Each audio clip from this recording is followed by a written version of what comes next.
আসসালামু আলাইকুম। আমি মোহাম্মদ হুমায়ুন কবির। আমি সিঙ্গাপুরে ছিলাম। সিঙ্গাপুর থেকে এসে প্রবাসী কল্যাণ থেকে আমাকে 13,500 টাকা দিছে। আমাকে অনেকভাবে সহযোগিতা করছে তারা। আমি আবার যাওয়ার জন্য প্রসেসিং করতেছি।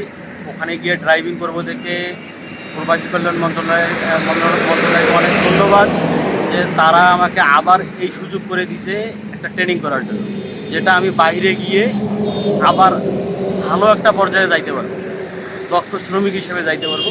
এই জন্য প্রবাসী কল্যাণ এবং প্রবাসী কল্যাণের যত ম্যানেজমেন্ট আছে সবাইকে আমার মন থেকে আন্তরিক ধন্যবাদ। তারা যেন এইরকম প্রসেসিং সারা জীবন রাখে, যেন যত প্রবাসী যারা আসবে তারা যেন ভালো একটা পর্যায়ে যাইতে পারে। ঠিক আছে, ধন্যবাদ আপনাদেরকে সবাইকে। আমাকে যেন এই লক্ষ্যে পৌঁছানোর জন্য পৌঁছাতে পারি। আসসালামু আলাইকুম।